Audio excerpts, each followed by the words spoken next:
Hi friends. சில டைம்லாம் பார்த்தீங்கன்னா, காலையில விடிகாலம் 4 மணிக்கு வீடியோ போடுறோம். அதனால பூ சில பேர் வந்து தெரியல, தோட்டம் எப்படி இருக்குன்னு தெரியல அப்படின்னு கேட்டிருந்தீங்க. இப்போ பாருங்கள் ஈவினிங் டைமில் போடுறேன். பூ எப்படி மலர்ந்துருக்குன்னு மட்டும் பாருங்கள்.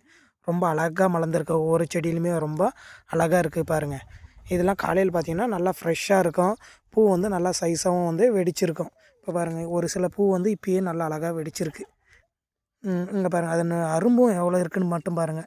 அந்த மொக்கு சைஸும் கொஞ்சம் நல்லா அழகா இருக்குது. எல்லா செடியிலும் இருக்குது. ஒரு செடியில் மட்டும் இல்லை, எல்லா செடியிலையும் இருக்குது.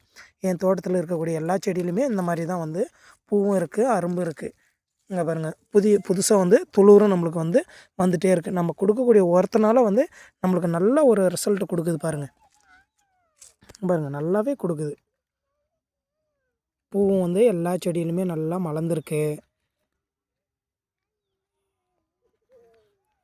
நல்லா இருந்தால் கமெண்ட் பண்ணுங்கள். என்னுடைய யூடியூப் சேனல் இருக்குது. யூடியூப் சேனலும் வந்து சப்ஸ்கிரைப் பண்ணுங்கள். யூடியூப் சேனல்லையும் நல்லா ஒரு அளவுக்கு வந்து ஒரு வியூஸ் வந்து போயிட்டு இருக்குது. எனக்கு வந்து கொஞ்சம் சப்போர்ட் பண்ணிங்கன்னா எனக்கு கொஞ்சம் யூஸ்ஃபுல்லாக இருக்குங்க பாருங்கள். ரோஸ் வந்து வளர்ப்பது வந்து எவ்வளோ உங்களுக்கு வந்து யூஸ்ஃபுல்லாக இருக்குன்றது எல்லா டிப்ஸுமே நான் சொல்லிகிட்டு இருக்கேன்.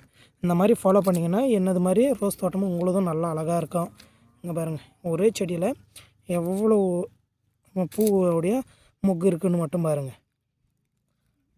இந்த மாதிரி வந்து உங்களுதும் கண்டிப்பாக உங்களுடைய தோட்டத்துலேயும் இந்த மாதிரி கண்டிப்பாக ரெடி பண்ணலாங்க. என்ன ஒன்று தண்ணி மட்டும் கொஞ்சம் கம்மியாக விடணுங்க. தண்ணி இந்த பனிக்காலத்தில் அதிகமாக விட்டோம் அப்படின்னா சாம்பல் நோயின்ற ஒரு பிரச்சனை வந்துச்சு அப்படின்னா கண்டிப்பாக பூவும் வராது. அந்த சாம்பல் நோய் பிரச்சனையால் மலர் வந்து வெடிக்காது, டோட்டலாகவே போயிடும். இதில் அதிகமாக வந்து ட்ரிப்ஸ் உட்காருங்க பேனு. இந்த பேனு பிரச்சனை வந்துச்சு அப்படின்னாவே பூ ஃபுல்லுமே டோட்டலாகவே வந்து பிரச்சனையில் வந்து வளரவே வளராமல் போயிடும். இங்கே பாருங்கள் ரொம்ப அழகாக இருக்குது பாருங்கள். மேலே வந்து அதனுடைய மொக்கெல்லாம் எப்படி இருக்குதுன்னு மட்டும் பாருங்கள். நல்லா இருக்குங்களா? நல்லா இருந்துச்சுன்னா எனக்கு கொஞ்சம் அப்படியே சப்போர்ட் பண்ணுங்கள்.